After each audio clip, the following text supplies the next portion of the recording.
어제 7여전도회에서 교회에서 뜻깊은 일을 계획하고 모임을 가졌습니다.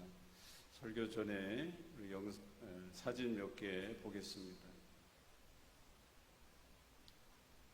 7여전도회에 누군가 양파를 기증해 주셨는데 서로 나누어 가지면 쉽게 끝날 문제인데 계속 넘겨주세요, 사진. 그런데도 불구하고 이분들은 양파를 서로 나누는 것보다는 양파 절임을 만들어서 또 필요한 분들에게 전해주는 것이 좋겠다 하는 마음을 품고 토요일날 그렇게 바쁜데도 모여서 양파 절임을 만들어서 저렇게 30개 통을 만들었어요. 그리고 우리 봉동읍에서 운영하는 행복 나눔 가게에 월요일날 기증하도록 그렇게 진행을 했습니다. 어찌 보면 우리 안에서 이런 행복한 소식들이 들려지는 것이 우리에게 위로가 되고 소망이 되겠다 하는 생각이 들어서 여러분들과 함께 나눴습니다. 저희가 그렇게 하라고 이야기한 것도 없고 스스로 판단하고 또 기도하면서 즐거운 마음으로 어제 하루를 그렇게 교회 식당에서 하는 모습을 보면서 물론 그분들에게는 어찌 그런 마음이 들었는지 몰라도 저에게는 상당한 위로가 됐다 하는 말씀을 전해드립니다. 우리는 살면서 타인에게 상처를 주지 않거나 타인으로부터 상처를 입지 않고 살아가는 사람들은 우리 주변에서 찾아보기가 어렵습니다. 우리는 어떤 이유로든 남에게 상처를 주기도 하고 또 타인으로부터 상처를 받고 살아갑니다. 그런데요, 그 상처가 아물지 않으면 일상생활을 해나가기가 매우 어렵습니다. 또한 교회에서도 누군가에게 상처 입기도 하고 또 누군가에게 상처를 주기도 하는 것이 사실입니다. 그런데요, 교회 안에서도 그 상처 입은 것이 잘 회복되지 않으면 또 누군가를 통해서 위로받지 아니하면 결과적으로 그것이 교회를 떠나는 빌미가 되고 또 예배에 참석하지 않는 이유가 되기도 합니다. 우리는 교회 안에서도 상처 입히고 또 상처를 받는 존재라고 하는 것을 오늘 여러분들과 함께 이렇게 공유하고 싶어서 말씀을 드리는데요. 아마 여러분들 중에서도 지금도 여전히 이 상처가 회복되지 않아서 그것으로 인해서 마음이 힘들고 또 그것이 육신에 영향을 줘서 병들기까지 하는 사람들도 있을 거라 봅니다. 폴 틸리라는 아주 유명한 신학자는 모든 인간이 소외를 경험한다고 했습니다. 그 소외라는 것이 종교적 소외라고 하는 것입니다. 소외라는 개념은 누군가로부터 멀어진다, 또 누군가로부터 떨어져 있다라고 하는 그런 느낌을 말하지 않습니까? 종교적 소외라는 것은 우리 스스로가 죄를 지어서 하나님에게서 멀어지거나 혹은 타인 때문에 그것에 영향을 받아서 하나님께로부터 멀어지는 것, 이것을 종교적 소외라고 합니다. 그런데요, 성경에는 죄 없는 사람이 없다고 합니다. 다시 말해서 우리는 종교적 소외를 경험하는 사람들입니다. 모든 이들이 이런 소외를 경험한다고 해도 과언이 아닐 것입니다. 우리는 다 죄 가운데 살아가고 죄 없이 살아가는 사람이 없다는 것이겠죠. 그 외에도 우리는 여러 가지 소외를 경험하게 되는데 제도적인 소외가 있죠. 사회에서 이 사회를 이끌어 나가는데 필요한 제도를 만듭니다. 그런데 그 제도에 사각지대가 있어요. 그러다 보니까 제도의 혜택을 받지 못하는 소외된 사람들이 나타나기 마련입니다. 뿐만 아니라 우리는 관계에서도 소외를 경험하죠. 사람들 사이에서 자신과 코드가 맞는 사람끼리만 모이다 보니까 거기서 안 맞는 사람들이 소외되기도 합니다. 이 외에도 여러 가지 소외의 경험들을 다양하게 우리는 해갑니다. 특별히 암묵적 소외라는 아주 특수한 용어도 있는데요. 이 암묵적 소외는 의도하지 않았는데, 우리가 의도하지 않았는데 그 의도하지 않은 일에서도 사람이 소외감을 느낄 수 있다고 하는 것이 암묵적 소외입니다. 대표적으로 우리 교회는 화장실이 그렇습니다. 우리 교회 오래 다니시는 분들은 1층에 여성 화장실, 2층에 남성 화장실이 있다는 사실을 잘 알지요. 그런데 저희 교회에서 화장실을 사용해 본 경험이 없거나 아니면 저희 교회 다닌 지 얼마 되지 않은 분들은 이 사실을 모르기도 합니다. 그래서 어느 날 화장실이 급해서 사용하려 하는데 화장실이 그렇게 분포가 되어 있다는 사실을 모를 때가 있어요. 다른 사람은 다 알아서 척척 다니는데 나만 모르게 되는 거예요. 이런 게 암묵적 소외라고 하는 것입니다. 제가 전에 사역하던 교회는 오래된 교회라서 본당에 화장실이 없어요. 여러분들 옛날 건물들은요, 화장실이 혐오시설이었기 때문에 지금까지 쾌적한 화장실 환경이 아니었었어요. 변소라고 그래서 바깥에 좀 음침한데 건물에서 좀 떨어진 곳에 그 화장실이 있었지 않습니까? 그래서 오래된 건물에는 화장실이 없어요. 그래서 그 교회를 다니는 성도들 외에 그 교회 처음 방문한 분들은 항상 불편함을 느끼는 게 화장실이에요. 그래서 늘 제일 많이 묻는 질문이 화장실이 어디냐라고 하는 질문이에요. 그것으로 인해서 뭔가 자신이 소외감을 느끼는 거죠. 왜냐하면 그 건물에 대한 구조를 잘 이해하지 못하기 때문에 의도하지 않았지만 생겨나는 소외감이라고도 할 수 있겠죠. 이토록 우리 안에 여러 가지 소외된 경험들이 있다라고 하는 것입니다. 아마도 제가 언급하지 않은 여러 가지 다른 이유로서 오늘 이 자리에 모인 여러분들 안에서도 소외감이 드는 사람들이 있을 거라 여겨집니다. 그런데요, 사람 사는 세상에서 소외라는 것이 전혀 없을 수는 없다라고 하는 점입니다. 여러분은 어떤 소외를 경험하고 계신가요? 그리고 그 소외된 경험들을 여러분 스스로 어떻게 해결해 가고 계신가요? 뿐만 아니라 하나님에게서 멀어진 이 소외, 종교적 소외로부터 여러분들은 어떻게 극복해 나가시는지 묻고 싶습니다.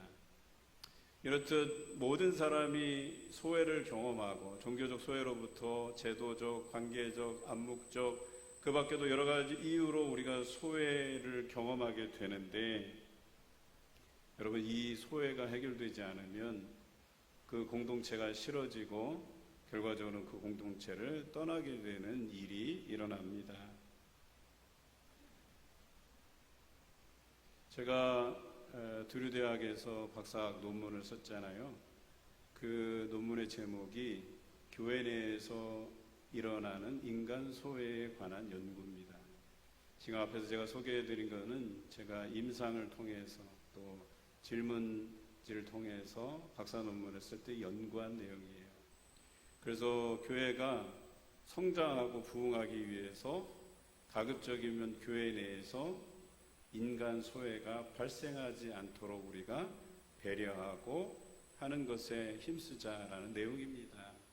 그래서 그 교회가 성장할 수 있는 동력이 그 인간 소외의 문제들을 잘 해결하는 데 있었던 거예요. 어떤 사역을 하고 나면 사역을 평가해요. 그리고 거기에서 우리가 보완해야 될 점들을 생각해요. 예를 들자면 이런 거죠. 지난 오후 찬양 예배 때 우리가 그 회원 부부를 축하하는데 케이크 자를 때 단상을 보고 자르는 것도 사실은 잘 안 맞는 거예요. 그래서 제가 교육자들한테 회원 부부 축하할 때는 우리가 작년에는 제대로 했거든요. 성도들을 보고, 성도를 보는 데에서 앞을 향해서 보고 케이크를 자르도록 돼 있는 거예요. 그러니까 그런 거 사소한 것 하나하나 성도들을 배려하고 또 참여한 사람들을 배려하는 것이 인간 소외를 줄일 수 있는 방식이거든요. 여러분, 식당을 이용할 때 눈에 띄는 점이 하나 있죠. 그동안 없었는데 생겨난 건 뭐가 있죠? 유아용 탁자가 4개가 거기 놓여져 있어요. 다시 말해서 우리 교회가 어린 자녀를 둔 그런 젊은 엄마들에게 적어도 식당에서 우리 아이들을 앉혀놓고 어린 자녀들을 앉혀놓고 식사할 수 있는 유아용 탁자를 갖추어 놓는 것은 당연한 거예요. 그런데 그동안 우리가 불편하지 않다 보니까 그런 것에 대한 배려가 없었다는 거예요. 그러니까 이런 것 하나하나가 누군가가 소외당할 수 있는 부분들을 미연에 방지하고 그들을 위로하는 차원에서 또 우리가 배려하는 마음으로 공간을 만들어 드리는 거죠. 저는 우리가 공간에 그 한계가 있어요.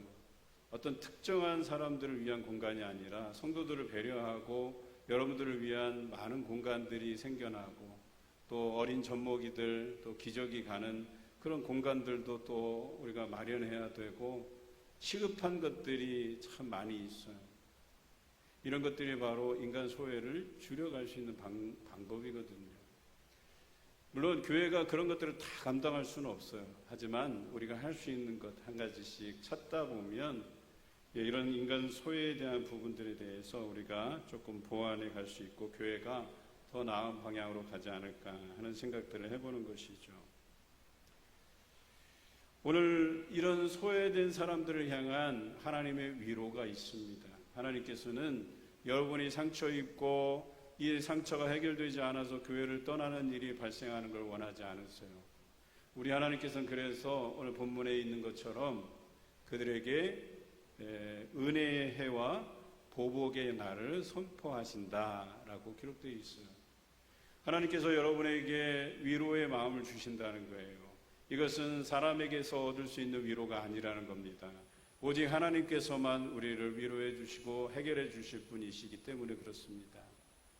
뿐만 아니라 보복의 날을 선포하신다 했어요. 우리가 불합리하게 당하는 고난이 있어요. 슬픔이 있어요. 상처가 있어요. 그런데 우리로 하여금 하나님께서는 원수 갚는 일에 손을 대지 않게 하세요. 그를 정죄하지도 못하게 하세요. 오히려 원수가 나를 향해서 뺨을 치거든 다른 뺨을 돌려대라고 이야기합니다. 왜냐하면 하나님이 갚아주시려고 하기 때문에 그렇습니다. 그래서 보복의 날을 선포하신 것은 우리가 정죄하거나 우리가 미워하고 우리가 그것을 원수 갚는 일을 하게 하시는 게 아니고 하나님께서 갚아주시겠다고 말씀하시는 거예요. 그것이 우리를 위로하는 방식이고 우리의 상처를 싸매시는 하나님의 방식이다라고 하는 것입니다. 뿐만 아니라 하나님께서 직접적으로 우리를 위로해 가시기도 하지만 우리 성도들을 통하여서 그 하나님의 위로의 손길을 보여주시기도 한다는 사실이에요. 사람이 하지만 그 사람이 하는 일에 하나님의 손길이 느껴지게 하신다라고 하는 겁니다. 목회자들도 소외감을 많이 느껴요. 예배를 마치고 나면 사무실에 앉아서 곰곰이 생각해요. 어쩔 때는 설교가 제대로 준비 안 돼서 성도들에게 죄송하고 미안하고 자책감이 들고 자괴감이 들고 또 어쩔 때는 행사가 잘 무사히 맞춰졌음에도 불구하고 왠지 제 안에 허전함이 밀려올 때가 있어요. 그때 눈을 감고 하나님을 묵상해요. 그럴 때마다 하나님께서 저를 위로하시죠. 마치 저의 어깨에 손을 대시고 툭툭 두드려 주시면서 저를 격려해 주시는 하나님의 손길을 경험하곤 합니다. 마찬가지로 여러분들이 상처 입고 어려움을 당할 때 우리 하나님을 바라보시면 우리 하나님께서 여러분들의 마음에 평안을 주실 때가 있다는 사실을 기억하시기 바랍니다. 뿐만 아니라 여러분의 손길을 통해서도 역사하시는데 어떻게 내 사정을 알고 내 환경을 알고 이 사람 저 사람이 도와주고 협력해서 야 정말 하나님께서 나를 외면치 않으시는구나 라고 하는 것을 경험하게 하실 때가 있다는 사실이에요. 제가 전에 사역하던 교회에서 굉장히 좀 어려운 형편에 놓인 성도가 있었어요. 그래서 또 이 아들이 망난이에요. 그리고 그 아들이 하여튼간 정말 못된 일은 다 서슴지 않고 하는 아들인데 그것으로 인해서 늘 속속이고 힘들고 상처 있고 또 엄마가 돈을 마련해 주지 않으면 엄마를 위협하고, 그런데 어느 날도 돈이 필요해서 교육자를 찾아왔는데, 뭐 교육자가 한두 번 도와드리는 것도 뭐 한계가 있잖아요. 그래서 기도합시다 하고 기도해주고 돌려보내는데 마음이 너무나도 안타까워요. 먹을 것을 찾는 자들에게 먹을 것을 주고 입을 것을 주고 그 요구하는 것을 주라 하는데, 참 그것도 인간적으로 한계가 있더라고요. 그런데 이 집사님이 기도실에 가서 울며 불며 기도하는데 그 기도를 어느 성도가 들었어요. 그리고 그 성도도 사실은 빚이 있고 형편이 넉넉한 분이 아닌데, 일해서 또 농사지어서 번 돈을 갖다가 교육자한테 가져다 주면서 그 집사님을 위해서 좀 써달라고. 그래 참 어떻게 보면 그분이 그 이야기를 할 때 그게 위로가 됐을 거란 생각이 들어요. 그런데 우리 하나님께서는 더 놀라운 역사를 준비해 주시는 하나님이세요. 그 도에 시에 알아보니까 시에서 그런 어려운 형편의 사람들을 도울 수 있는 자금의 여유분이 있어서 저희가 경위서를 써내니까 거기에 합당한 혜택을 받을 수 있도록 해주시겠다고 했어요. 그래서 그 어려운 형편에서도 그 사람을 돕기 위해서 내주신 그 돈은 다시 그분에게 돌려드리고, 그래서 그보다 더 큰 규모의 돈으로 그분을 도울 수 있었다는 이야기예요. 여러분, 하나님께서는 이렇듯 우리를 위로해 가시는 분이시다라고 하는 것입니다. 직접 위로하시고 또 위로의 손길을 통해서도 역사해 주시는 하나님이십니다. 우리가 상처 입은 것은 우리로 하여금 그 상처에 머물지 아니하고 하나님의 그 큰 위로와 도우시는 손길을 통해서 우리가 그 상처를 이겨내고 거듭나서 다른 상처 입은 자들을 위로하게 하시려는 하나님의 섭리가 있으십니다. 제도와 관계 안에서 상처를 우리가 경험하게 되면 어떻게 하든 이것을 좀 우리가 개선해 가려고 노력하고, 그렇게 해서 다른 사람들이 그런 손해를 보지 않게, 그런 소외를 당하지 않도록 노력하는 사람이 이 땅에 많이 있어요. 교회 안에서도 그런 사람들이 많이 있습니다. 뿐만 아니라 자신이 당했던 그 상처의 일부를 이 사람들이 다시는 겪게 하지 않기 위해서 그 사람들을 위로하고 격려하고 어떻게든 그것들을 좀 해결해 나가려고 하는 교회에 하나님의 귀한 일꾼들이 있는 한, 여러분, 우리가 소외로 인해서 주저앉거나 교회를 나가는 일이 발생하지는 않을 것입니다. 우리는 그 상처 입은 자들로 하여금 그것을 하나님께서 잘 극복하게 하셔서 그것을 위로하셔서 그들로 다른 사람들을 치유하고 다른 사람들을 위로하게 하시려는 하나님의 놀라운 섭리가 있음을 기억하시기 바랍니다. 헨리 나우엔의 상처 입은 치유자라는 책에 이렇게 기록되어 있습니다. 이 시대의 사역자는 상처 입은 치유자라고 했습니다. 우리 자신이 입은 상처로 인하여 우리는 다른 사람에게 생명을 주는 원천이 될 수 있다라고 기록하고 있어요. 그리고 헨리 나우엔은 그 상처 입은 치유자 1호가 바로 예수 그리스도라고 말합니다. 여러분, 예수 그리스도는 십자가에 매달리실 때에 많은 조롱과 핍박을 당했어요. 침뱉음을 당했어요. 온갖 모욕을 당했어요. 어찌 보면 상처 입은 것이죠. 그럼에도 불구하고 그분의 십자가의 죽음과 부활을 통해서 만민의 생명을 구원해 내셨고, 그로 인해서 만민이 희망과 소망을 갖게 되었다라고 하는 점이죠. 여러분, 오늘 우리가 상처 입게 된 것, 물론 그것을 개인적인 감정으로 따지면 그보다 기분 나쁜 경험이 어디 있겠어요. 하지만 그 이면에 숨겨진 하나님의 섭리를 이해해야 됩니다. 여러분의 그 상처를 하나님께서 싸매시고 고치시고 만져주셔서 그것을 극복하고 또 누군가가 당할 수 있는 그 상처로부터 그들을 위로하고 그 소외에서 그들을 건져내기 위해서 여러분들을 준비시키고 있는 것이 아닐까 하는 생각을 해봅니다. 여러분, 저는 제가 대학생 때 우리 어머니를 잃었어요. 어머니가 53세 위암으로 별세하셨는데요. 왜 하나님께서 저에게 이 엄청난 일을 경험하게 하신 것일까? 왜 이런 상실의 아픔을 느끼게 하신 것일까? 저는 사역하면서 이해했어요.